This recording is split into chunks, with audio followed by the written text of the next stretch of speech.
Vive Nicaragua, gente que no vende patria. Bienvenidos y bienvenidas a Sin Fronteras. Buenos días. Hoy es viernes, último programa hasta quién sabe cuándo. Viernes, ¿cuánto es hoy? 8 de abril. 8 de abril de 2022. Con Carlos José Hurtado y con Luis Enrique Guerrero cuando son las 6 de la mañana con 29 minutos. Sin Fronteras, la revista con William Griggs Vivado. En la primerísima 91.7 y 105.3 FM.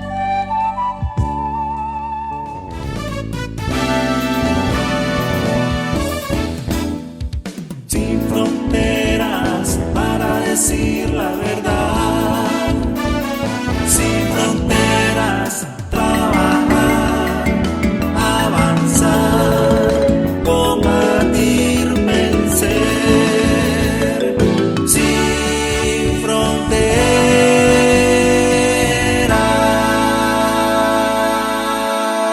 6 de la mañana con 35 minutos. Qué frío está haciendo, ¿verdad vos? Andan con chaqueta, aquí dos, decime vos. Ayer estaba haciendo a las 3:30 de la tarde, bajo sombra, 37 grados en Managua. O sea que en Chinandega debe haber estado 39, 40. En La Paz Centro, Malpaisillo, que son los más cálidos del país, debe haber estado en 41, 42. Y aquí andan con chaqueta. ¿No te parece vergonzoso eso? Qué barbaridad, ¿no? Enchaquetado con este calor, ¿no, hombre? Y las que nos espera, porque dicen que va a entrar tarde la época de lluvia, tipo junio. Así que si sea así, hermano, prepara botellas de agua para estar tomando a cada rato por la deshidratación. Bueno, como nos vamos de vacaciones, ¿verdad? Hoy, el 12 de abril, se cumple el 43 aniversario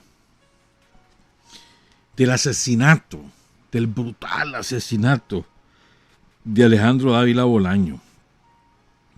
El doctor Alejandro, el sabio Chorotega, experto en náhuatl, en el huehuense, marxista-leninista, hasta el último dedo del pie, forjador de toda una cantera de cuadros revolucionarios que luego desembocaron en el Frente Sandinista, como los hermanos Quintera Rivera, Francisco y Filemón, Fausto García, Adrián Gutiérrez, ¿quién más? Son un montón de estelianos forjados por él. Él hacía en su casa, su escuelita, y llegaban la gente, los chavalos a estudiar marxismo-leninismo. No es asunto, historia de Nicaragua, marxismo-leninismo, nada de andar ¿cómo se llama eso? Ocultando, no, ni disfrazando. Oscar Benavides, parte de esa camada, conoció a Carlos Fonseca, fue fundador de la Juventud Patriótica, debería ser considerado Alejandro Dávila Bolaño en esa calidad, fundador del Frente Sandinista, y se mantuvo. ¿Sabe cuántas veces lo echó preso la Guardia? 67 veces, 6-7, torturado, perseguido, silenciado, lo corrían de los trabajos, le quemaban sus libros. Qué hombre para ser indomable, invencible. El doctor Alejandro Dávila Bolaño murió atendiendo a los heridos de la insurrección de Estelí, de la segunda insurrección de Estelí allá de abril, la que dirigió el Zorro, uno de sus pupilos. Lo llegó a sacar la Guardia. Acababa de operar. Lo sacó a él, al doctor Eduardo Selva y a la enfermera Clotilde Moreno. Lo fusiló a los tres y después incineró su cuerpo. Después la Guardia llegó a la casa del doctor Dávila, saqueó la casa, tenía una biblioteca difícilmente podías encontrar una biblioteca semejante en Estelí. Él era nacido en Masaya, pero se fue a vivir a Estelí muy joven, pues. Pero nacido en Masaya. El doctor Alejandro Dávila Bolaño. Un diccionario de náhuatl publicó. Bueno, hizo su versión del huehuense.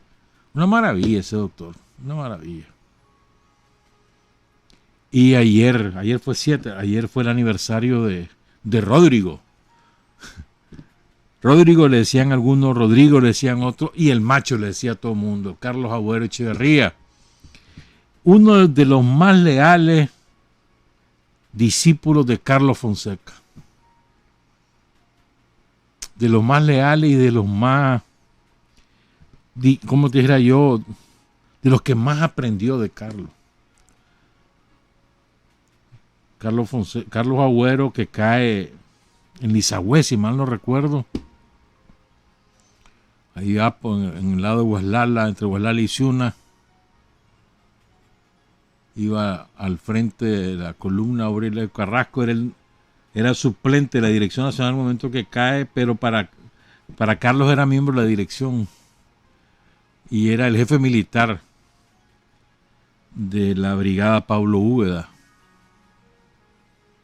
Todos los que lo conocieron, que yo he hablado con ellos, toditos, siempre dijeron que Rodrigo era una maravilla como persona. Un tipo disciplinado, un gran cuadro militar. Bueno, quería recordar a estos héroes. Qué vergüenza, ¿verdad? O lo que pasó ayer ahí en Ginebra. Bueno, qué orgullo por Nicaragua. Nicaragua ayer votó contra la expulsión de Rusia del Consejo de Derechos. Mira qué contrasentido. Los yanquis promueven la expulsión de Rusia de la Comisión de Derechos Humanos de Naciones Unidas. Y los yanquis no son miembros porque renunciaron a la Comisión de Derechos Humanos en la época de Trump. Entonces se van cuando quieren, regresan cuando quieren. Se fueron bravos por la condena al sionismo, se fueron. Así como en América no son miembros de la Comisión Interamericana de Derechos Humanos porque no le reconocen jurisdicción a nadie sobre su territorio. Pero en cambio le imponen la jurisdicción de esa comisión al resto de miembros de América porque además la pagan. ¿Cómo la pagan? Imponen. ¿Estamos claros? O sea, los mayores violadores de derechos humanos de la historia se dan el lujo de juzgar quién viola y quién no. Y ellos son los peores. Y la vergüenza es que países que se las pican de progresistas, de no sé qué, sumándose a los yanquis, como Xiomara Castro de Honduras, o los Fernández, mano. Yo ahí no hago distinciones con Cristina porque mientras ella no rompa, es corresponsable lo que ahí ocurre. O el come ya sé qué, ya sabes qué, come eso. ¿Verdad? El hijo de Soros, ahí en Chile. Ese hijo de Soros. ¿Saben quién es Soros? No. Alguna vez vamos a contar la historia de ese individuo multimillonario cuya misión es crear organizaciones de fachada del imperialismo disfrazadas de izquierda. Un hijo de Soros, el presidente de Chile. Y a ver la Xiomara Castro. Qué vergüenza, vos. En 2 meses ya reveló qué naturaleza es ese gobierno. Ya viste que nos condenó a nosotros también, ¿verdad? Ya sabes por dónde van. Así es que ni modo. Ojalá que le vaya bien al pueblo hondureño, porque es lo que más importa. Pero política exterior, a Xiomara Castro y Manuel Zelaya, pro yanquis totales, subalternos de los yanquis. Qué vergüenza, qué vergüenza. Después que los yanquis lo sacaron, después que fue Daniel, que fue Chávez, que fue Nicolás Maduro, quienes lo salvaron el pellejo, Evo Morales, estaba Raúl en Cuba, entre todos ellos le salvaron el pellejo. Me da risa que el otro día uno de los que defiende a Zelaya diciéndome que a mí no, pues se lo dijo a otro para que me lo dieran a mí. Que Nicaragua no había pagado un centavo. Solo vos sabés. Solo vos sabés. ¿No? A ver si te sacara la factura. Pero bueno, ¿para qué, verdad? ¿Para qué vamos a sacar? Qué vergüenza, pero qué orgullo por Nicaragua. Puchica. Aquí estas son las duras. Bueno, aquí estamos con Rusia. Votaron en contra de esa resolución gente como Siria, la República Democrática de Corea, Irán, Cuba, Kirguistán, Bielorrusia, Tayikistán, Uzbekistán, Kazajstán. No votó Venezuela porque no ha pagado.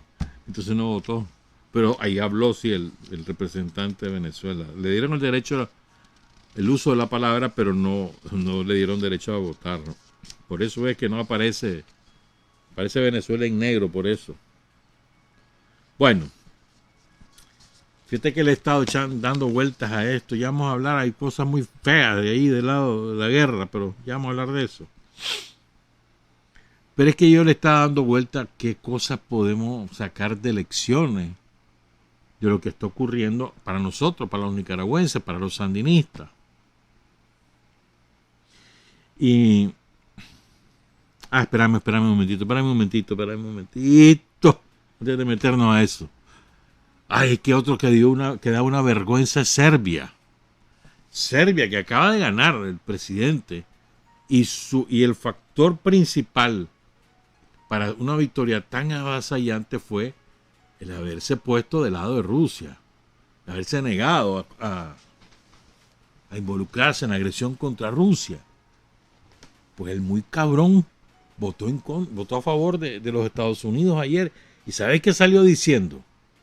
Lo que pasa es que me estaban chantajeando, no a mí en lo personal, sino que a Serbia. Si no votábamos para sacar a Rusia, entonces nos iban a sacar del camino europeo y ya nos iban a imponer a nosotros sanciones. ¿Mentiroso qué? Mira Turquía. Mentiroso. Otros come, que así se me va la palabrita, ¿viste? Come, ya sabes qué cosa, qué barbaridad, vos. Ahí vas a ver, ya la gente ayer le comenzó a hacer una concentración, pero parece que este fin de semana ya la convocaron. Qué vergüenza, ¿verdad, vos? Cómo se raja la gente. Bueno, pero Daniel no, hermano. Uf, qué va. Entonces yo le decía, ¿qué lecciones podemos sacar?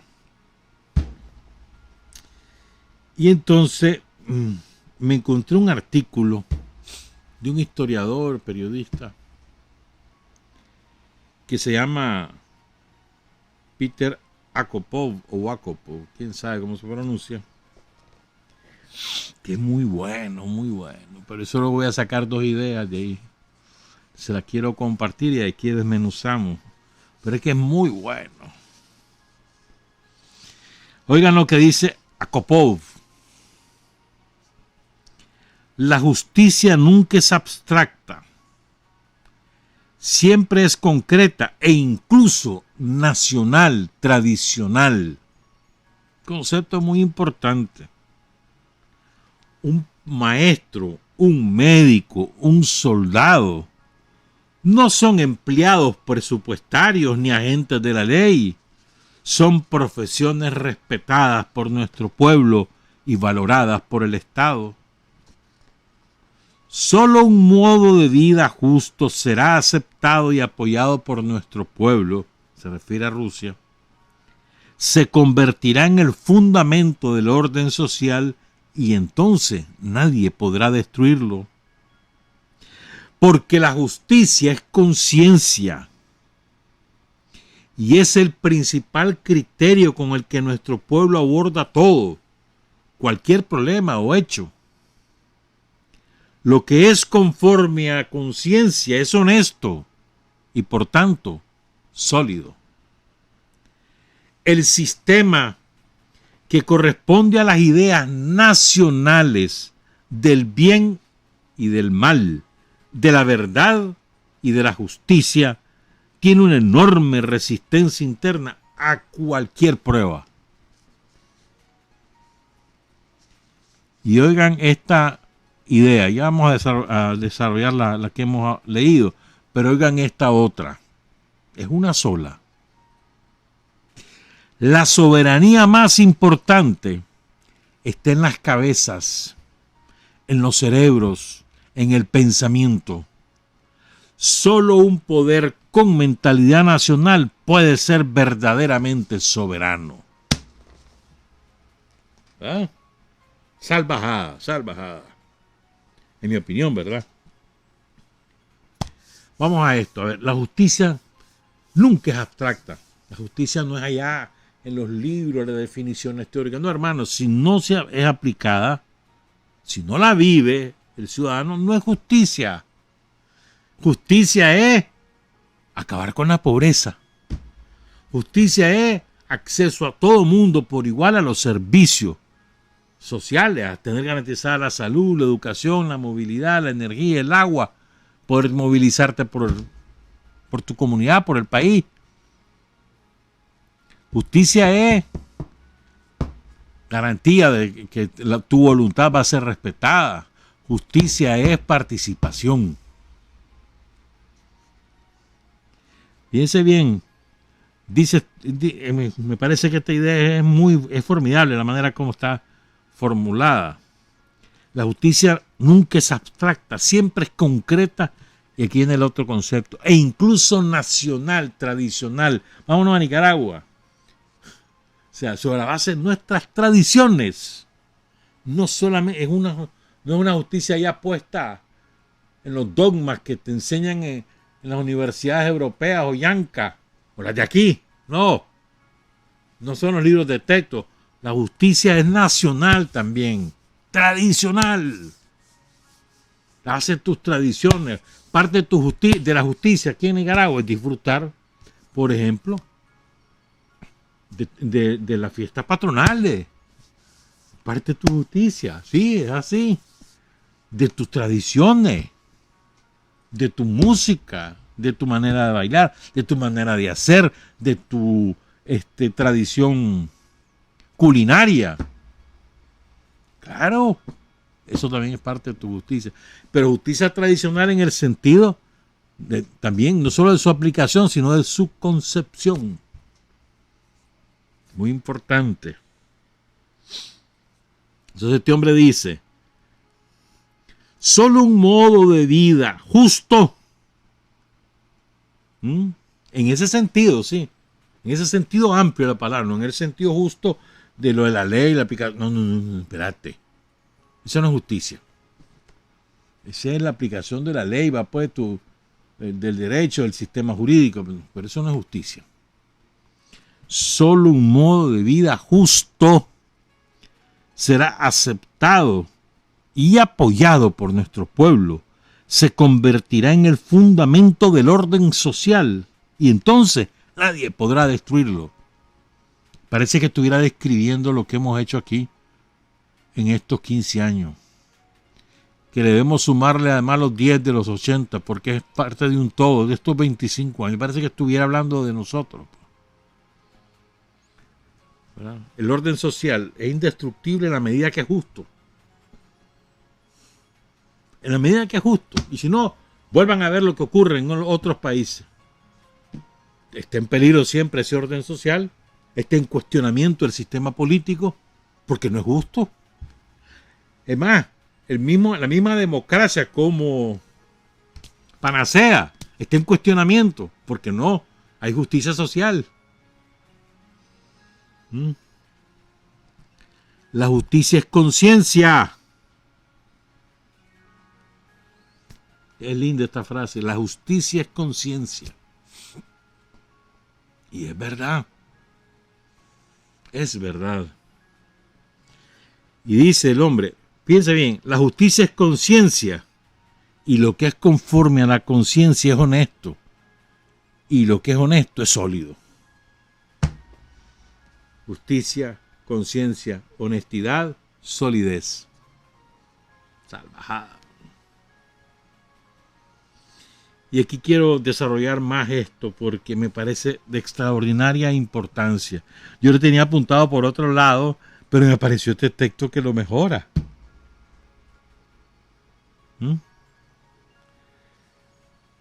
La soberanía, perdón, no. El sistema que corresponde a las ideas nacionales del bien y del mal, de la verdad y la justicia. Ahí me detengo. Ideas nacionales del bien y del mal. No todo lo que es para mí es bueno para un yanqui, un francés, un alemán, un británico, un ruso, un chino, un mexicano o un argentino o un hondureño. No todo lo que es bueno para mí es bueno para ellos. Porque tenemos diferentes maneras de entender el bien y el mal. Y al revés, ¿verdad? No todo lo que para ellos es bueno, para nosotros es bueno. Por ejemplo, para ellos, sobre todo de los sistemas imperialistas, es buena la explotación, es justificada la explotación y misericordia. Para ellos es bueno el negocio de las armas. Para ellos es bueno el negocio de la prostitución, el negocio del tráfico de los seres humanos. Para ellos es bueno meter preso a alguien que por lo que piensa. No por lo que hace, sino por lo que piensa. Para ellos es bueno. Para ellos es bueno el racismo, el clasismo. ¿Me entendés? Es bueno. Es justificado. Aquí no. O sea, la idea, la percepción de bien y mal varía según las conformaciones sociales. Y eso es una verdad del tamaño del planeta. Es como, te lo voy a poner un ejemplo muy pueril, pues, o banal. Pero es así, para que nos entendamos. A ver, si a vos te ponen un plato de carne que está súper olorosa, la ves bien hecha, ¿verdad? Te la empezás a comer y dices, qué rica que está esta comida, ¿verdad? Te preguntan, ¿cómo está la comida? Deliciosa, le decimos. Puede estar frita, puede estar cocida, o puede a la plancha, o puede ser horneada, ¿verdad?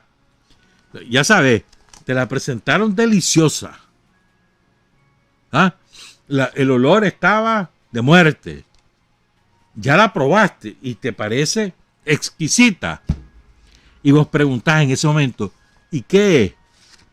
Entonces la respuesta de esa otra persona te dice, caballo. ¿Qué haces vos? O que te diga perro. O que te diga, ¿qué otra cosa que comen por aquellos lados? Ah, bueno, ahí me quedo. Que te dijeran eso, caballo o perro. A ver, ¿qué haces vos? Ya la probaste. ¿Qué vomitás? ¿Lo rechazás? ¿Qué haces? Eso va en contra de todas tus creencias, tu tradición, tu concepción. ¿Me entendés? Te estoy poniendo ese ejemplo que es culinario. Pero bueno, es para que nos entendamos. Tu concepción del bien y el mal, la concepción nuestra, de los nicaragüenses, de lo bueno y lo malo, no necesariamente es la misma de los demás. Yo diría que incluso necesariamente es diferente a la de los demás, de otras tradiciones, de otros pueblos. A veces somos muy similares, pero no somos idénticos.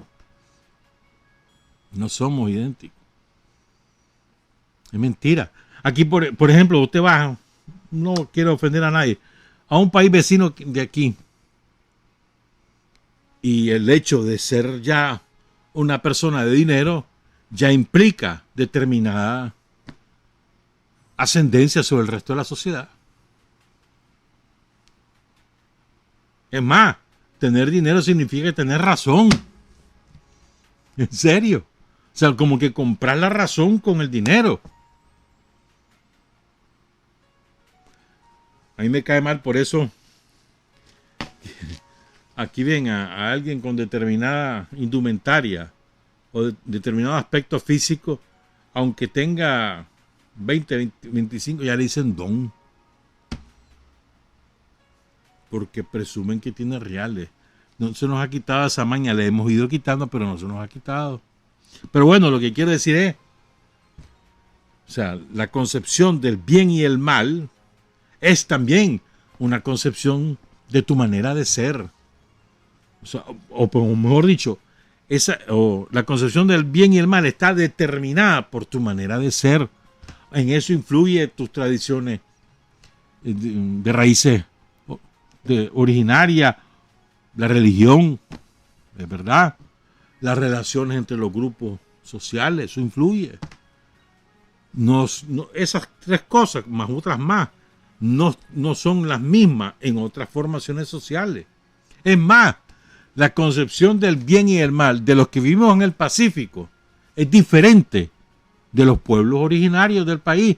Por ejemplo, es diferente de los misquitos, o es diferente de los creoles, o es diferente de los mayagnas, es diferente.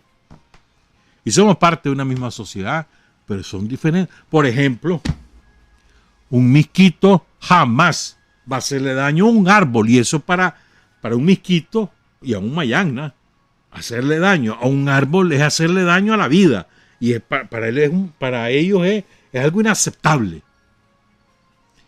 O también ocurre cuando por un huracán, por ejemplo, por lluvia, se derriba un árbol muy antiguo. Para ellos es un motivo de tragedia, tanto como la pérdida de un familiar.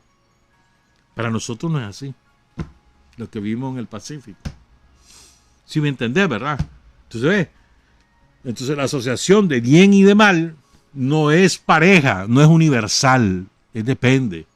Entonces me parece por eso sumamente importante, ¿no? Y por eso quiero repetir la frase: el sistema que corresponde a las ideas nacionales del bien y del mal, de la verdad y de la justicia, tiene una enorme resistencia interna a cualquier prueba. Entonces, las concepciones de verdad y justicia, bien y mal, qué bueno, que me parece que es muy importante. Y quiero desarrollar finalmente esta última idea. Tal vez nos da tiempo de desarrollar otras cosas, vamos a ver, porque son las 7 de la mañana con 1 minuto. Y es lo que dice esto: la soberanía más importante está aquí, está en las cabezas, en la mente, en las ideas. Si vos no sos soberano sobre vos mismo como persona, es decir, si tus ideas no te surgen a vos de tu experiencia, de tu conocimiento, de tu percepción, sino que tus ideas son adquiridas de otros y te das a influir por otros, entonces perdiste soberanía. O sea, no sobre la voluntad soberana, sino tus ideas soberanas, que pueden ser coincidentes o no con otros que conviven con vos en tu mundo, en tu universo, en tu formación social. Pueden ser coincidentes o no.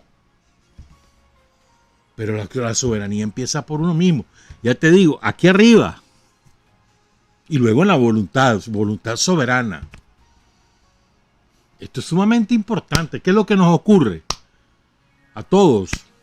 A nosotros, los nicaragüenses, cada vez menos. Pero todavía nos pasa la colonización cultural.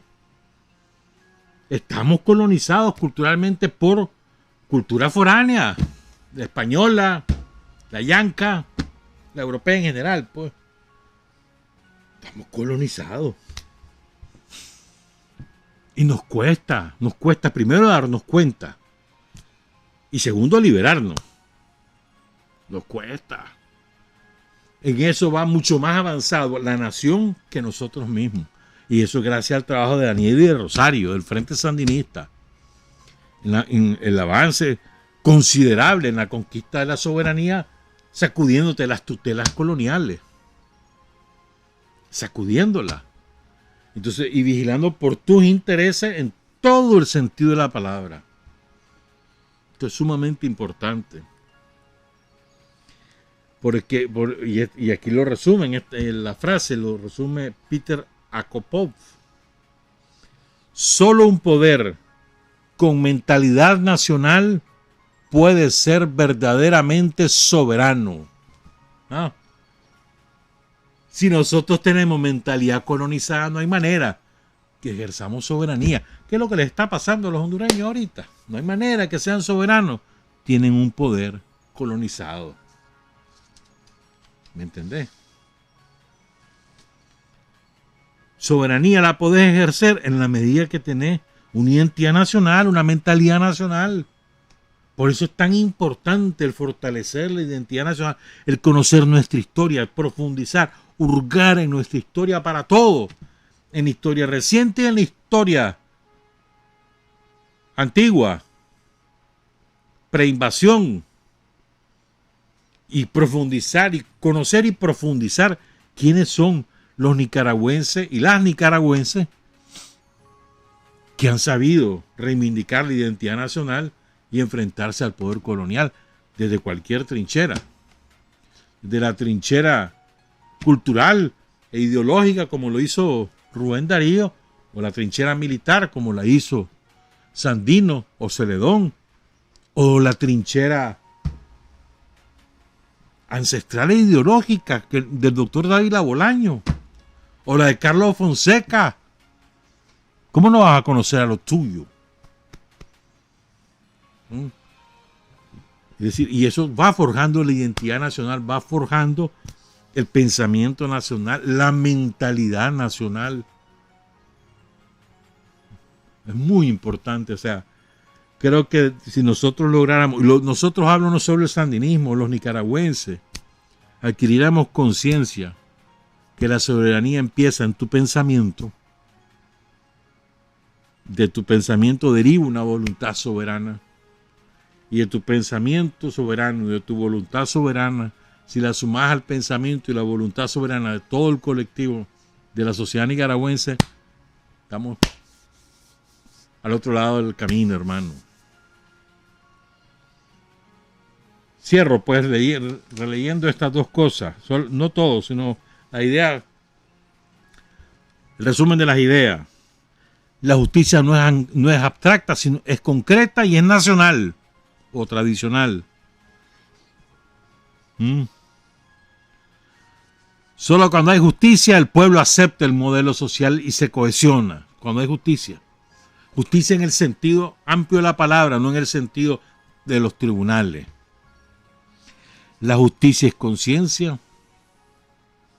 La conciencia es honestidad. Y la honestidad es solidez. Justicia, conciencia, honestidad, solidez. El bien y el mal, la verdad y la justicia son conceptos relativos, no son absolutos, no son teóricos y no son académicos. Son conceptos de la vida cotidiana, de una formación social o de una comunidad en particular, incluso de una familia. Incluso. Entonces, los conceptos del bien y del mal, de la verdad y la justicia, tenemos que encontrarlo, esos conceptos, su significado en nuestra identidad nacional y no andarla buscando afuera. Muy importante. Y finalmente, la soberanía está aquí en tu jupa, ¿oíste? Si no la tenés aquí, no entendés cómo los demás la tienen. Menos que entendás cómo el país la ejerce y la defiende. Si vos aquí no sos soberano en términos de tu pensamiento y en términos de tu acción, pensamiento y acción soberanas e individuales, fortalecen la identidad soberana de la nación. Y al revés. Y al revés. Juega pues, ni modo, no da tiempo, otro día, ya dentro de unos 15 días, cuando regresemos, hablamos de otros temas, como cosas que se aprenden de lo que está ocurriendo en este momento, no solo por el nuevo orden mundial, no solo por esa, sino por la afirmación nacional, la afirmación identitaria de lo que está ocurriendo ahorita. Y al revés, o sea, cómo se enfrentan dos tipos de sociedad, una sociedad disuelta en los intereses foráneos y extranjeros, con una ideología perversa que destila odio, y una identidad que se ancla en su historia, en sus tradiciones y que es incapaz de la crueldad. Interesante. 7:08, regresamos. Hay hombres que luchan un día y son buenos. Hay hombres que luchan un año y son mejores. Pero hay hombres que luchan toda la vida. Esos son los imprescindibles. 7 de la mañana con 12 minutos. ¿Dónde vas a ir en Semana Zángana? No vayas a beber guaro. Allá no, dice. ¿Cómo no? Aquí tengo 2, ¿ves? Le llenan la bolsa, los pelas. Qué barbaridad. Bueno y sano, sensato. Aguantando el calor, pues. Bueno. Qué horrible lo que pasó hoy. Qué espantoso. Eso de las 10:30, un poco antes de la mañana, hora de Donetsk. Nos llevan 9 horas. O sea, ahorita son aquí las 7:15, 9 y 7, 16. Son las 4:15 de la tarde en Donbass, en Donetsk, en Luhansk, en Mariupol, en Odessa, en Crimea, Sebastopol. Y fue un espanto, hermano. Los malditos ucranianos lanzaron un cohete contra una estación de tren que estaba repleta, había como 2,000 gente ahí. Mataron a 39, era el último saldo que vi, 39. Pero los videos y las fotos son espantosos. Gente despedazada, literalmente despedazada.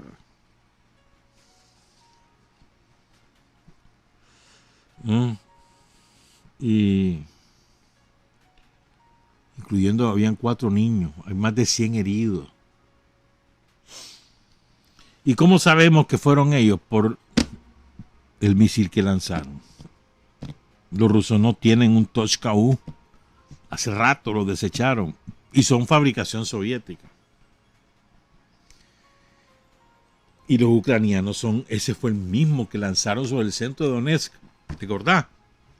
Que mataron a 21 y quedaron heridos como 27, 28. El mismo cohete. Y los muy malditos, ¿verdad? Como ya la gente estaba saliendo, esa es una ciudad donde cayó, se llama la ciudad de Kramatorsk. Es parte del Donbass ocupado por Ucrania, del territorio original de la República de Donetsk, que ellos se fueron ocupando a lo largo de estos 8 años de guerra contra el pueblo de Donbass, una de la ciudad. Entonces, como ya viene la ofensiva rusa y de las milicias de Donetsk y Luhansk, viene sobre esta zona para liberarla y recuperar esos territorios. Entonces, la gente comenzó a salir porque ya sabía que viene la ofensiva, comenzó a salir desde antier. Yo estaba viendo, vi las imágenes en video, en fotos, llenita la estación de tren. ¿Ah? Entonces los malditos sabían que estaba llena la estación. Entonces simulan miren qué malditos que son. Lanzan el cohete. Más tardó en impactar ese cohete y en matar a tanta gente. Quién sabe cuánto va a ser el saldo final. Pero más tardaron, ¿no? Campeón. O sea, al minuto estaban acusando a Rusia. Porque sabían que eran ellos. Sabían que había ocurrido. Eso no es instantáneamente que te das cuenta, al minuto. Y la misma gente empieza a publicar las fotos del arma que destrozó la estación, que mató a tanta gente. Y la gente comienza a decir en los chats que fueron los ucranianos, que de tal lado vino el cohete. La gente. Entonces, pero vos ves esas fotos, de verdad son estremecedoras. O esos videos. Ahí vas a ver, eso ya debe estar en todos esos medios al servicio de los yanquis. Ya debe estar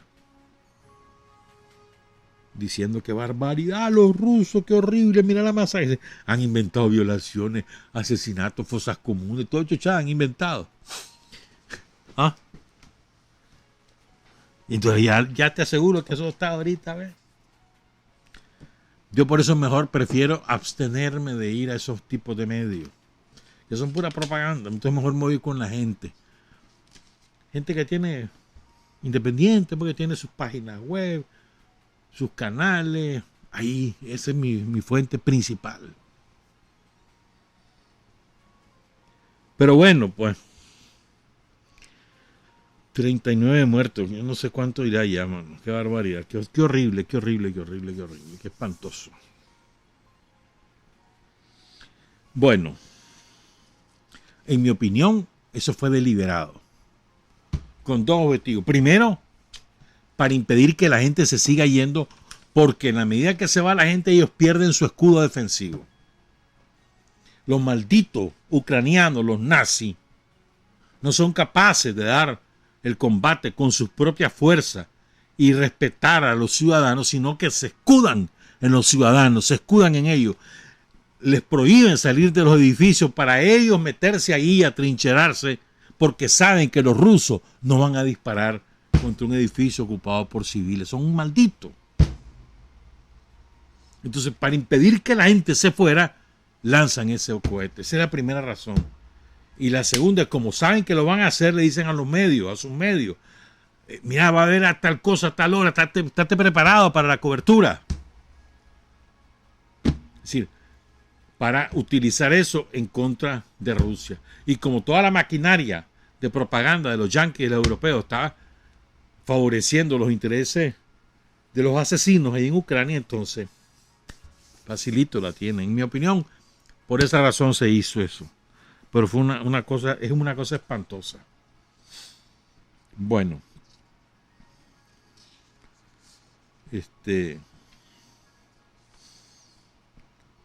Ayer una declaración controversial del vocero oficial de la presidencia de Rusia, Dmitry Peskov, vocero de Putin. Le cayó encima a todo el mundo, incluyéndome a mí. Porque cuando leí lo que dijo, qué hombre más imbécil. Después atemperé mi criterio porque leí la transcripción. Es de una entrevista a una cadena de televisión de Gran Bretaña, la competencia de la CNN, pero en Gran Bretaña, que se llama Sky News. 24 horas de noticias. Entonces el tipo, él le hace una emboscada en vivo además. Entonces, él insiste, Rusia nunca ha atacado objetivos civiles, esperamos que la operación culmine en los próximos días, cumpliendo todos sus objetivos. Eso puede ser por la vía militar o por la vía de la negociación. Nosotros nos hemos preparado para estas sanciones de hace más de un año, sabíamos lo que nos venía. Uno de los objetivos de esta operación, dice Peskov, todo esto está bien, ahí voy bien, era evitar la tercera guerra mundial, porque Ucrania se iba a abastecer de armas nucleares, iba a lanzar un ataque nuclear y nosotros íbamos a responder así. Y después todos los sucesos de Bucha, pues, que se supone, ay, mira la matanza, que cabrones que son como... Hay un video, no sé si lo has visto, donde sale los soldados arrastrando los cadáveres al sitio donde los van a poner, los supuestos cadáveres. Genial eso. Luego hay otro de una trinchera de soldados, la hacen aparecer como que si fuera una fosa común. Aquí me iban a enterrar. Un show, hermano. Pero luego vino, y entonces le dice el periodista de la Sky News, un viejo, no me acuerdo el nombre. Le afirma, han perdido miles de soldados, han perdido 6 generales, cientos de tanques y otros equipos. ¿Es eso una humillación? De hecho, le dice, ¿no es así? Entonces Peskov le responde, no, es un malentendido de lo que se hace. ¿Qué? Le dice. ¿Qué hay de mal en lo que acabo de decir? Casi todo, le dice, casi todo. Pero esta parte de la que habían eliminado de la información. Entonces, si vos la quitas, ¿qué hay de malo en lo que debo decir? Todo, casi todo, le quitas eso, te quedas con la otra impresión. Entonces, sí, que hombre más estúpido este. Pero bueno, tenemos pérdidas importantes. Dice, y eso es así, si es una guerra, si no fue no es un paseo el que fueron a hacer. 150,000 soldados de Rusia contra 400,000 de Ucrania. Eso es lo que hay ahorita. Bueno, ya menos. Pero esa era la fuerza al principio. 150,000 de Rusia, 400,000 de Ucrania, 250,000 su ejército, 50,000 de su guardia, más 100,000 más o menos de otros cuerpos armados, incluyendo los paramilitares y otros cuerpos armados. 400,000. Después convocaron a las reservas, sacaron 100,000 más. Ahorita están sacando otra convocatoria, porque las pérdidas han sido por miles. Ahorita vi un cementerio que tiene ahí en Donetsk, que acaban de armarlo. Entonces, tienen un montón de cruces sin nombre, porque son soldados ucranianos que ellos han sepultado. Les han ofrecido a los ucranianos, vengan, mira, aquí están los cuerpos, se los podemos dejar en tal lugar. Y no, se niegan, entonces los sepultan y le ponen su cruz. Pero bueno, pues. Pero eso no es un paseo, hermano. En guerra hay muertos. Y pueden morir soldados y jefes. Sobre todo si los jefes son como deben ser, que van al frente de su gente. Que no, pucho, vayan a pelear, aquí estoy. No, si van al frente de su gente. Es lógico que mueran jefes también. Ayer hubo 2 momentos emotivos. Seguramente ustedes los han visto. Son muy, muy, muy, muy bonitos. El primero son 2 viejitos, como de 80 años, fácil. Yo digo que más, creo que más el señor que la señora, pero bueno. Llegan 2 ucranianos,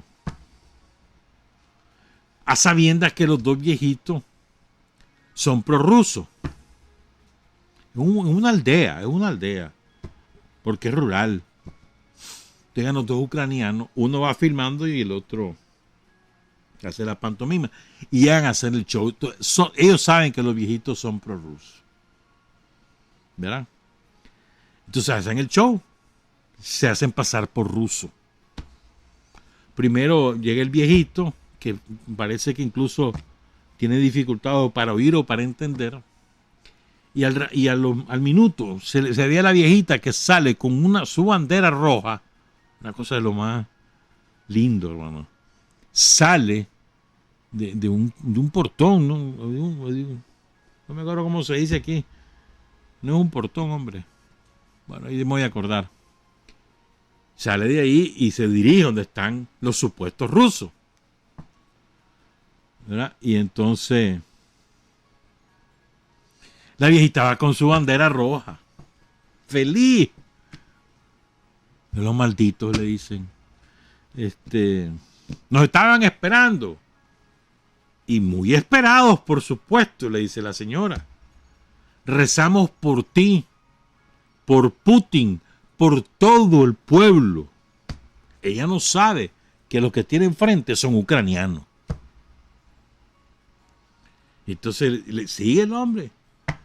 Ahora te voy a agradecer por tu espera, le dice, por tu bienvenida. Y le entrega unas latas de comida en una bolsa. De parte del mundo ruso, le dice, de la patria rusa. Entonces la viejita le dice, no, ustedes lo necesitan más que yo. O sea, lo va agarrando, pero le dice eso, pues. Y entonces, en ese momento que ella está diciendo eso, el tipo le quita la bandera roja, y la pisotea. Y grita, ¡Gloria a Ucrania! Entonces es hasta ese momento que la viejita se da cuenta de lo que está pasando. Y entonces regresa las cosas a la bolsa y le dice al hombre, no la quiero. Mis padres han luchado por esa bandera y ustedes la están pisoteando. Así, mano, sin ningún miedo. Aquella viejita con una entereza, con una dignidad. Y se nota la pobreza. Ese es el primer momento. El segundo momento es otro video. Eso no sé en qué aldea es. Lo divulgó un viceministro de la República Popular de Donetsk, Danil Besonov, viceministro de Información. Y lo sacaron los ucranianos en sus chats, pues. Y ahí lo trajeron los de Donetsk. El otro es que tampoco sé en qué ciudad es. Pero sí sé, o sea, por el relato que hay, que ahí estuvieron durante semanas encerrados, sin comer. O sea, no había comida, ya no había luz, ya no había agua. Y el terror del bombardeo permanente de los nazis, que no los dejaban salir de sus casas. Finalmente los rusos logran derrotarlos, salen huyendo o mueren la mayor parte de ellos, y llegan los tanques. Y entonces sale la gente, hermano, por Dios, eso es sumamente emotivo. Ya mujeres, hombres, salen con comida para dársela a los soldados que vienen en el tanque. Y le va dando la gracia, porque los han liberado.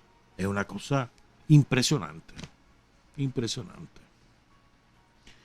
Bueno, ayer, se me había olvidado comentar esto. Ayer entrevistaron a un periodista italiano que se llama Giorgio Bianchi. Y entonces rechaza lo que dicen todos estos medios de propaganda de los yanquis sobre Bucha. Entonces dice, los rusos están tratando de avanzar con cuidado, protegiendo las vidas de los civiles. He visto en Volnovaka y en Mariupol la diferente actitud entre los civiles y los militares rusos. Si, por ejemplo, en Bucha realmente estuvieran matando civiles, violando mujeres y niños, habrían dejado esos cadáveres en medio de la calle, perfectamente preparados para una composición óptima para los fotógrafos. Es estúpido, es ilógico. Quiero recordar a los militares de Estados Unidos y de la ONU, y de la OTAN, lo mismo es, en Afganistán, disparando a los civiles como en un videojuego, cortando los dedos de los muertos. ¿Se acuerdan ustedes de ese video? Está como el otro video. Está en el grupo ahí en Irak. Están un grupo de civiles, pues, platicando en una esquina. Son como 15, 20, es un grupo, pero a su vez dividido en subgrupos, pero todos están en una platicadera, en una esquina. Y vienen los malditos helicópteros de los yanquis. Los ubican y los asesinan con ametralladora. Iban huyendo los pobrecitos, porque al principio caen unos, los otros escapan, pues los persiguen y los matan. Está el video. O el otro video donde les cortan los dedos, porque es que se nos olvidan las cosas, bro. De verdad. Le cortaban los dedos a los cadáveres. ¿Por qué? Porque había una competencia entre ellos. El que tenía más dedos ganaba. ¿En serio? ¿Cómo supimos estas cosas? ¿Cómo supo el mundo estas barbaridades? ¿Cómo? Por un hombre que es un héroe viviente, martirizado por los yanquis, los británicos y los suecos, cuyo nombre es Julian Assange. Ese fue el que nos reveló todo, incluyendo, ¿te acordás? Las atrocidades en las cárceles allá en Irak. ¿Se acuerdan de eso? O los presos en Guantánamo. Todo eso lo reveló Assange. ¿Por qué cree que está preso? ¿Por qué cree que lo van a condenar a muerte? Bueno, y ahora les quiero contar dos cosas de historia. Es que, hermano, por Dios, tenía un montón, mira, ¿ves? Son como 8 páginas, ¿ves? Pero no va a dar tiempo, pues nos quedan 28 minutos y hoy viene el programa del MEFCA, de la compañera Justa Pérez, del equipo de comunicación del MEFCA. Fíjense bien, les voy a contar 3 cosas, a ver si da tiempo. Primera, ¿quién cree vos que inventó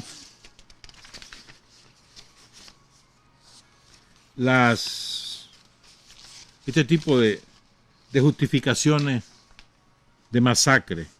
¿Quién cree vos que son los inventores, los creadores, los pioneros en la era de la comunicación? ¿Quién cree vos? Hitler. No estoy inventando. Ocurrió lo siguiente. Empieza a bajar la moral del pueblo alemán. Y además de bajar la moral, debido a todas las bajas que van teniendo en la guerra, infringidas por el Ejército Rojo de la Unión de Repúblicas Socialistas Soviéticas, URSS, entonces Hitler está desesperado porque ya no encuentra sustitutos. Ya los han derrotado en la Unión Soviética, hay un Ejército Rojo avanzando, ya lo sacaron de Leningrado, bueno, de todos lados. Viene avanzando por todos los países del este europeo. Entonces, pasan por un asentamiento que se llamaba Nemmersdorf. En Prusia Oriental actualmente es Mayakovskoye, en la región de Kaliningrado. ¿Verdad? Kaliningrado, que está ahorita en el ojo de los yanquis. Kaliningrado. Otro día te cuento. Ahí estaba ese asentamiento. Recuerden el nombre, Nemmersdorf. Entonces, a Himmler, el médico, uno de los médicos asesinos, y a la gente de la tenebrosa SS de Hitler, y al profesor Jobart,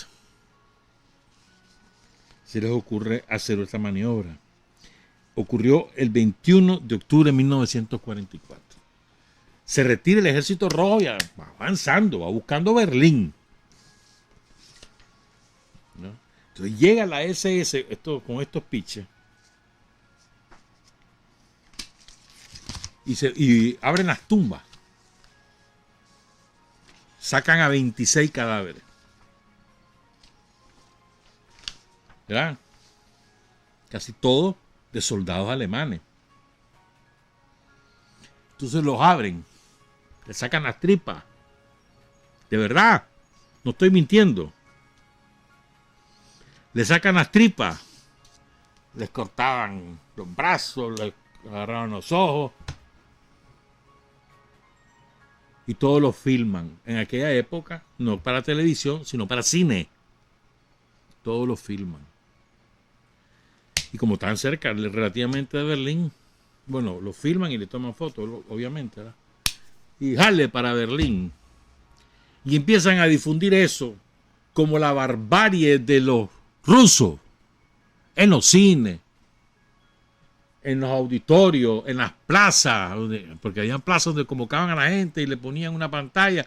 Todo el mundo se desvivía por ver, porque además era la manera más rápida de informarse. Bueno, la radio y de informarse visualmente, pues. Y entonces con el discurso, pues, estos son las bestias rojas rusas. Y aquello era aterrador. ¿Cómo no te va a aterrorizar con unos cadáveres ahí mutilados y no sé cuánto? Mira lo que le hicieron a nuestra gente. Estos son unas bestias. Todo el mundo clamaba venganza por Nemmersdorf. Así empezó. Incluso dijeron que los soldados del Ejército Rojo habían violado a niños de 5 años, niñas de 5 años y ancianas de 85. ¿En serio? Igualito lo de ahorita, igualito. Hitler. 21 de octubre de 1944, Nemmersdorf. Busquen ahí en internet, ahí van a encontrar. No les estoy mintiendo. Encuentren esa información. Voy con otra, pues. Espérame, qué barbaridad. Ya me enredé todo aquí. Ah, no, aquí está. Aquí está. Fíjense bien. Otro invento. Lo del Golfo de Tonkin en Vietnam. Ah, no se sabe ese me vas a decir ahora. Mira cómo son de malditos los yanquis. Pero es que son malditos. ¿Verdad que sí? Mira cómo son de malditos. Ellos estaban con la necesidad geopolítica de ocupar toda la península de Vietnam con su propósito de hacer la guerra a Rusia, la Unión Soviética y a China. Para ellos es un territorio desde el punto de vista geopolítico de invaluable valor, invaluable sentido estratégico. ¿Verdad? Por esa razón, ellos, miren, después de la Segunda Guerra Mundial, Francia era la colonia, la metrópoli de parte de China, de Vietnam, de los países indochinos. Ocupaban esos territorios. Entonces, pero Francia, que se había rendido ante Hitler, y después gran parte de su ejército se sumó a Hitler. Una vergüenza lo de Francia. Si no ha sido el pueblo francés, la resistencia francesa, eso se hubieran subyugado a Hitler eternamente, toda la burguesía francesa, el ejército napoleónico y demás. Napoleónico en el sentido doctrinario de la palabra. Entonces estaban hechos paste. ¿Quién cree vos que lo financia entonces a los franceses? Los gringos. Los empiezan a entrenar, les empiezan a dar los reales para mantenerse, les empiezan a dar armas. Los gringos a los franceses para que se mantengan en Vietnam del Norte. No, todavía no existía el Vietnam del Norte, después fue eso. Hasta que Ho Chi Minh los derrota. Cabezando al pueblo vietnamita, los derrota. Entonces, como una fórmula maldita, los gringos y los franceses parten Vietnam en dos tucos. Se apoderan del sur y queda Ho Chi Minh y el ejército de liberación de Vietnam en el norte de la península. Pero entre 1950, 49 y 1964, todo ese tiempo, los yanquis financiaban a los franceses y además tenían una guerra subversiva no declarada en Vietnam. Pero necesitaban llevar tropas. Necesitaban alimentar la industria de las armas, que estaba urgida, que tenía nuevas armas y que no hallaba a dónde probarla. A ver, dame una guerra. En serio, ¿ya se hizo eso? Entonces inventaron el incidente del Golfo de Tonkin. ¿Por qué digo que es un invento? Porque lo confesaron los yanquis. Lo confesó el propio presidente que autorizó la invasión a Vietnam, Lyndon B. Johnson, un año después de hacer ese invento, lo confesó él. Y después salieron los documentos de la Seguridad Nacional, ¿cómo se llama? No me acuerdo cómo se llama la oficina de ellos, de esa chochada. Salieron los documentos clasificados que lo revelan y después incluso aquel que era secretario de defensa, el jefe del Pentágono, los famosos papeles del Pentágono, hay una película de eso con la Meryl Streep y con Tom Hanks. Se llama los papers del Pentágono, así se llama, creo, o el Post. Eso es el Washington Post. Bueno, ahí está toda la historia. O sea, está probado que fue un invento. Y está probado que Estados Unidos estaba metido hasta las narices en Vietnam y nunca se lo había dicho al pueblo de Estados Unidos. Ellos que se las dan de transparente. Es una vergüenza eso. Además, está todo documentado, repito eso. Entonces, ¿qué fue lo que pasó? Andan unas patrulleras gringas que las mandaron desde Taiwán 2 días antes de los sucesos, que fue en agosto del 64, si mal no recuerdo. 2 días antes, los propios aliados de Estados Unidos, los survietnamitas, habían bombardeado la posición porque ahí suponían que estaban guerrilleros vietnamitas del norte de Vietnam. Y no era nada. Entonces entra la barcaza, la patrullera esta gringa. Y entonces hay disparo. Entonces sale diciendo Johnson ese mismo día que los habían atacado y que no lo podían permitir. Y eso que les mandan un informe, ese mismo día le mandan un informe. Ya te voy a decir quién, sí, porque lo tengo apuntado, espérate. Espérame, aquí está. Horas después del incidente, el capitán del buque, que era el buque Maddox, cuyo nombre era, o porque se debe haber muerto, John Herrick, le manda un mensaje al Pentágono y le dice: la revisión hace que muchos de los contactos y torpedos de los que hemos informado ahora parezcan dudosos. Los extraños efectos del tiempo en el radar y la falta de sueño de sus operarios explican estos resultados.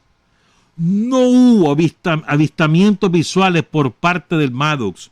Sugiero una evaluación completa antes de que se tomen nuevas medidas. Y después, Robert McNamara se llamaba el jefe del Pentágono. Y después de eso, además, Lyndon Johnson dice que lo que estaban haciendo era disparándole a las ballenas. Él mismo lo dice un año después, que ya autorizó la invasión. ¿Qué significó la invasión? 540,000 soldados de Estados Unidos desembarcan en marzo de 1965. Perdón, hasta diciembre de 1968. Entre marzo del 65 y diciembre del 68. 540,000 soldados. ¿Qué significó? 58,000 muertos yanquis. 330,000 heridos, la inmensa mayoría lisiados para toda la vida, más todos los que quedaron locos por un invento, y además derrotados, humillados, como les pasó en Afganistán, les pasó en Nicaragua. ¿Te fijas, pues? Y si puedo seguir con los inventos, ¿viste? Porque aquí tenía otros más. Espérate, si ya te lo voy a dar rápido. Es que yo me equivoqué y quiero rectificar. Yo te había dicho que era saudita, la muchacha que apareció en el Congreso de Estados Unidos en 1990. No, era Kuwaití. Se llamaba, o quién sabe, o se llama, no sé si vive aún, Naira Al-Sabah, de 15 años en aquel momento. Era de Kuwait y era de la embajada de Kuwait y apareció como que si fuera iraquí. Y en un testimonio que fue transmitido por todas las cadenas de televisión, que ya sabían lo que iba a haber una bomba. Y contó que los soldados de Irak agarraron a los niños recién nacidos y los tiraron al suelo de la maternidad y los dejaron ahí tirados para que se murieran. Y era mentira. Naira no era enfermera, no era iraquí y era la hija del embajador de Kuwait en Estados Unidos. Era mentira. Y todo su testimonio fue inventado por una agencia de relaciones públicas llamada Hill & Knowlton, contratada por la CIA para justificar la invasión, la primera invasión a Irak. Y puedo seguirte contando cuentos. Ahí tengo un artículo muy interesante que resume otras cosas. El cuento de Cuba contra España, pero ya no da tiempo. Otro día, pues. Ya no da tiempo. Porque te quiero contar esto otro. Una de las razones del odio a Cuba, que te he contado ya en otras oportunidades, una de las razones de ese odio es la victoria aplastante del ejército de Alejandro I, emperador de Rusia, zar de Rusia, sobre el ejército más grande de la historia de Europa hasta ese momento, el ejército de Napoleón. Y lo quiero contar porque hay una frase genial que se aplica al momento que vivimos, de Alejandro I. Ya te digo, te estoy hablando de la época, eran emperadores, reyes, la democracia nadie la conocía, hermano. Está el Imperio Ruso, que era enorme, enorme, enorme, enorme. ¿Verdad? Entonces, Napoleón andaba enamorando, en el sentido político de la palabra, a Alejandro I. Pero también le quería dar órdenes de qué hacer y de qué no hacer. Ya Napoleón había conquistado Austria, Hungría, Prusia, todos los Cáucasos, Holanda, Italia, lo que hoy conocemos como Suiza, todo eso y era parte del Imperio francés. Pero él quería conquistar Rusia por todo lo que significaba, en riqueza, en extensión. Entonces quería, por la buena o por la mala, quería subordinar al emperador, que fuera como que aceptara una anexión al Imperio francés. Y aquel, que de pendejo no tenía nada, pues no le hizo caso. Te llega un momento en que entonces, bueno, como no me hace caso, le mando una carta. Mira, si no me haces caso, te voy a invadir. Le dice Napoleón allá en 1812. Entonces, aquel ni le contesta. Ni le contesta. Entonces, organizó un ejército de casi 700,000 hombres. Con las mejores armas de la época. Y se va. Entra a Rusia. ¿Ya? Estoy hablando de 1812. 691,500 hombres. Y el 7 de septiembre entran a finales de... Comienza la invasión finales de julio, principios de agosto. ¿Ya? Entran. Hay una primera batalla contra el ejército ruso, que no era chiquito tampoco, ¿verdad? Pero no le llegaba al ejército de Napoleón. Además que Napoleón llevaba tropas de Francia, la gran armée, llevaba tropas de Prusia, tropas polacas. Los polacos eran parte de ese ejército, con distintas agrupaciones, ¿no? Con distintos mandos, pero el mando principal era de Napoleón, el emperador. Entonces, se enfrentan ahí con los rusos en la batalla de Toli. Mira qué interesante, el que estaba de jefe del ejército ruso se negaba a pelear. Y no por cobardía, sino lo que quería era que pasar el tiempo para que llegara el invierno. Esa era su táctica. Pero se arrecharon. Se arrechó el emperador y lo destituyó, pero lo obligó a renunciar y le puso a otro. Y el otro igual la misma táctica ocupó, pero bueno.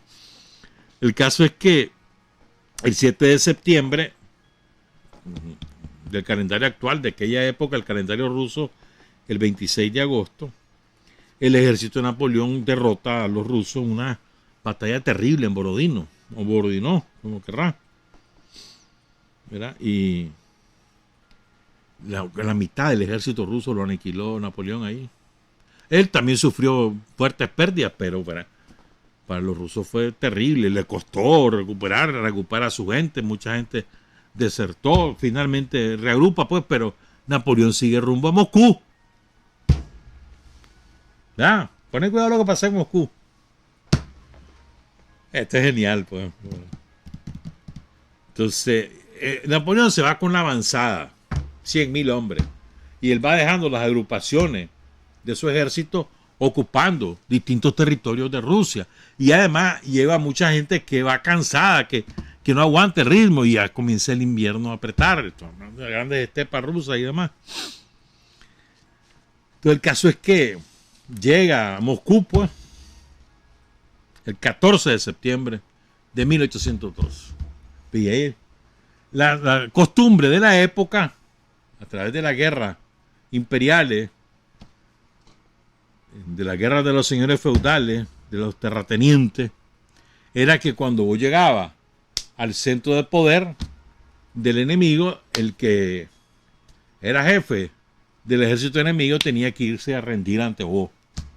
Entonces él llega a Moscú, pero encuentra la ciudad vacía. No había nadie.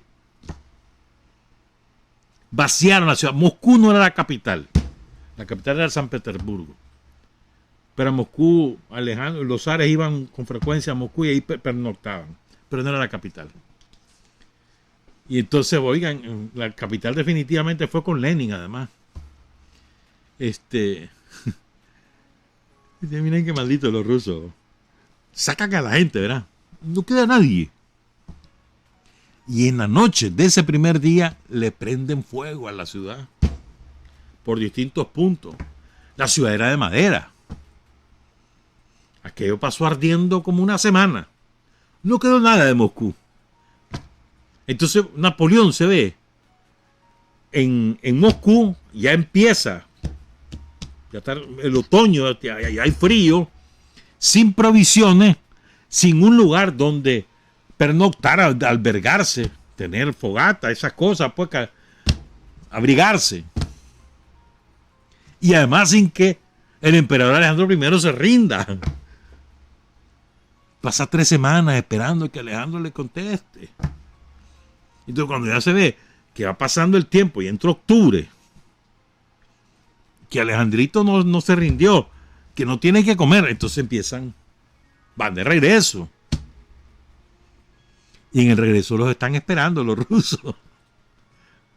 Pero además, ya van sin provisiones. Ya los rusos prepararon un ejército de 900.000, superior al napoleónico.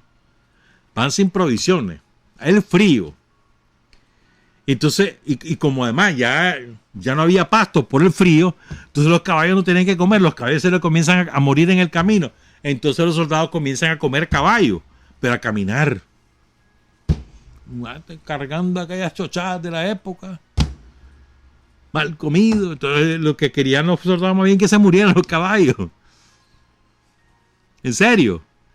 Hay una famosa batalla ahí, los aniquilan los rusos, que salen en guinda, se les desertan un montón, otro montón se pasan al bando ruso. Total, un desastre para Napoleón, un desastre. 500.000 de hombres perdió ahí. Y 200.000 caballos. La mayor parte también los rusos perdieron otro 500.000, ¿verdad? Y además mataron a un montón de civiles. La horda napoleónica, te estoy hablando más o menos la misma cantidad, otro 500.000 de civiles que mataron a los napoleónicos. Pero los derrotaron. Se va todo triste y derrotado. Todavía después emprendió otras campañas Napoleón hasta que el ejército de Alejandro I. ¿Sabes cuánta gente le sobrevivió a Napoleón? De los 700.000. O sea, que quedaron con él, pues una parte desertó, la otra parte se pasó al ejército de Rusia y la otra parte murió. O de hambre, o en los combates, o de frío. O sea, de esos 700.000, con Napoleón regresan a Francia 58.000. Para que vean la envergadura de esa derrota. Pero bueno, lo que quiero contar ahora es lo siguiente. Que a esto es que iba yo. El hombre quiere seguir conquistando territorio y hace otra guerra y no sé qué. Entonces se mete el ejército ruso, se alía con otra fuerza. Vamos a votar a este hombre de una vez, vamos a sacarlo. Y así fue, van venciendo a Napoleón y entran a París.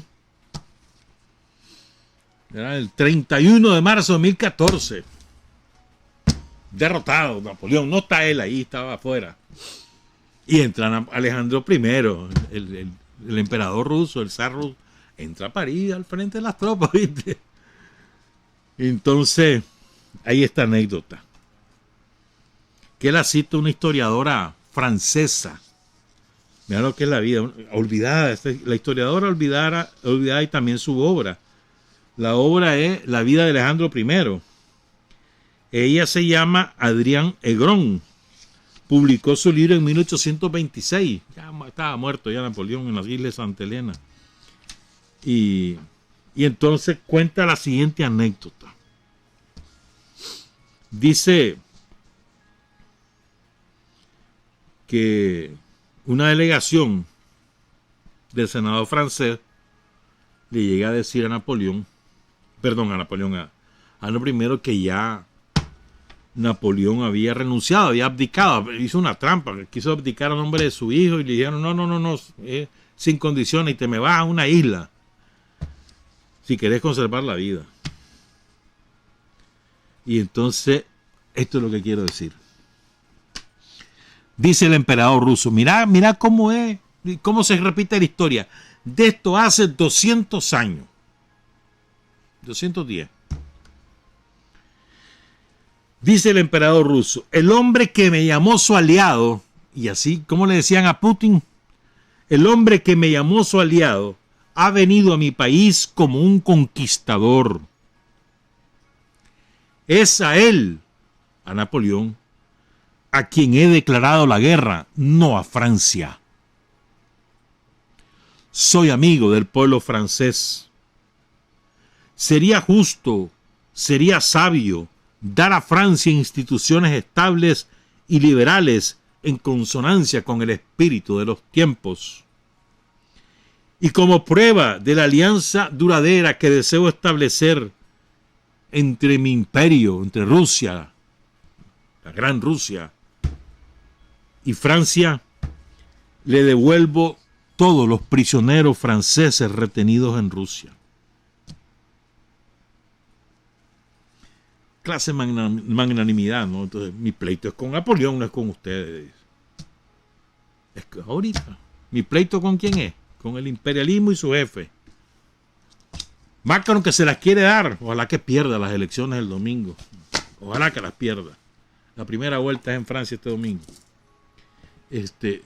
Pero Macron es el jefe de la brigada mercenaria, la que le llaman la legión extranjera. Macron es el jefe. Francia es la que financia esa legión y la que organiza a los mercenarios. Macron tiene preso a varios ahí, los tiene retenidos porque está la operación militar rusa y tiene acorralado a todos los nazis ahí en Mariupol, en la parte industrial. Y ahí están, ahí hay británicos, hay alemanes, hay finlandeses, hay suecos, hay británicos y hay yanquis. Y militares de alto rango que son mandos en la OTAN. Y ahí están. No los han echado presos.